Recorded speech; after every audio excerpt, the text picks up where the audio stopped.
El lenguaje también pasa a ser fundamental. El lenguaje, Libardo, los idiomas en esta zona, los podemos estratificar, los podemos marcar en qué zonas se habla ruso, en qué zonas se habla ucraniano. Sería tremendamente valioso porque la lengua, bajo tu perspectiva, tu análisis, tu experiencia, ¿qué tanta importancia tiene en este tipo de conflictos? Fíjate, Rodrigo, que lo que hemos visto acerca de Ucrania es lo siguiente. Y la gente se confunde mucho y dice, ¿pero por qué se habla tanto ruso en Ucrania? Bueno, no solamente porque haya sido una nación que haya tenido una órbita reciente con lo que fue la Unión Soviética, sino que la historia ha estado muy ligada a los rusos. Este es el mapa geográfico con tres colores, el color blanco, el color amarillo y el color rojo. El color rojo es donde se habla mayoritariamente el ruso, como región. Entonces, la parte superior, voy a apoyarme, acá está la región del Donbass. Acá es casi el 100% se habla ruso y algo de ucraniano. Pero la lengua dominante acá, en esta parte, esto es Ucrania, es ruso. Luego está Crimea, que fue anexada el 2014 por Rusia, que se habla, históricamente hablado, el idioma ruso. El color amarillo es una mixtura de que hablan ucraniano, principalmente, y ruso. Y el blanco, como ustedes pueden apreciar, en donde está la capital, hay gente que habla mucho ruso, pero también habla ucraniano.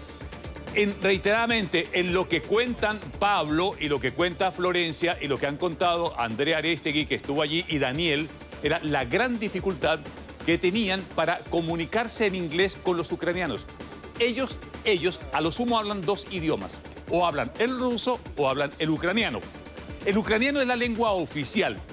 Y uno de los puntos que quiere imponer Putin en cualquier escenario de salida de esta guerra es que se respete el idioma ruso. El ucraniano es el idioma oficial, si se quiere, pero la segunda lengua, que tiene mucha influencia, es la rusa. No hay ningún parecido, es cirílico. El idioma, el ruso y el ucraniano vienen del cirílico, pero son totalmente distintos. No es como, por ejemplo, el portugués y el castellano, que tiene algo de parecido y que uno intentaría más o menos hacerse comprender. Es lenguas totalmente distintas, vienen del cirílico, pero que para que se entienda tiene que hablar bien ruso o bien ucraniano. Es una dificultad lingüística y el mapa nos revela eso. Entonces, estos señores que dominan la lengua rusa, acá y en Crimea, ellos sienten que su mente es rusa. Estos señores dicen, no, yo me siento ucraniano, aunque yo hable la lengua rusa. Y estos dicen, no, yo soy ucraniano. Por eso contábamos la vez pasada de un personaje que entrevistamos acá, que hizo todo este recorrido desde acá, desde Sumy, se vino para acá a salir a Polonia. Son diferentes las lenguas, distintas. Ucrania es un país pobre y producto de esa pobreza, Rodrigo, una de las cosas es que la población, casi solamente el 3% de los 44 millones de habitantes domina más o menos el inglés. Y eso es una dificultad para comunicarse. Por eso en todo este flujo de migrantes, muy poca intercomunicación se ha podido hacer porque el inglés no es una lengua de uso masivo en Ucrania. Solamente el ruso o el ucraniano. Bueno, y en Rusia pasa lo mismo, doctor. Pasa lo mismo. El inglés tampoco es una lengua habitual. Nosotros estuvimos 2 veces en Ucrania, en Rusia, harto tiempo. Y era muy difícil la comunicación. Entonces, vuelvo al principio, porque después de este análisis tan gráfico y tan profundo que hace Libardo, ¿qué importancia tiene la lengua en la guerra? O sea, después de esto queda ratificado que tiene un valor importante que a veces queda en segundo, tercer, cuarto o quinto plano, pero la lengua pasa a ser fundamental también, Libardo. Al término de lo que se llamó la Guerra Fría, las personas, y la pregunta tiene un fondo notable, Rodrigo, la gente quiso encontrarse en algo. Cuando se desintegró los Balcanes, la gente dijo, mire, yo nací en Serbia, pero no me parezco al croata, pese a que hayan vivido juntos durante 40 años. Entonces, con el término de la Guerra Fría, la gente buscó la raza, la lengua, la religión, el credo, la cultura de identidad. Y ahí emergen todas estas repúblicas de los Balcanes. Exactamente ocurre lo mismo acá.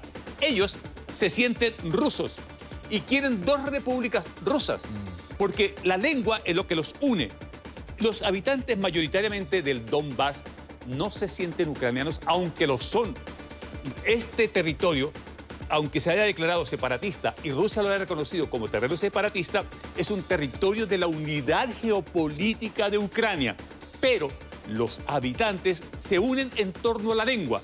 Sin embargo, nos hemos encontrado que muchos habitantes de acá han migrado porque la lengua rusa, pudiéndolos unir, ellos se sienten ucranianos.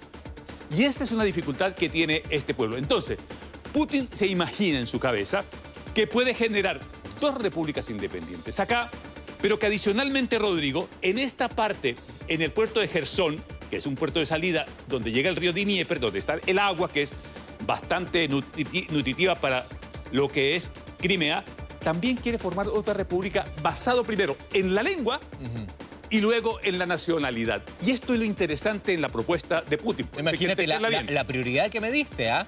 ¿Lenguaje primero? Sí, pues, claro, no es territorio. La gente dice, no, es que Putin se fue porque quiere las riquezas de Ucrania. No, la Constitución rusa, el Parlamento ruso aprobó una ley que dice que en donde exista comunidad rusa parlante, el Estado de la Federación Rusa tiene la obligación y el deber de socorrerlos.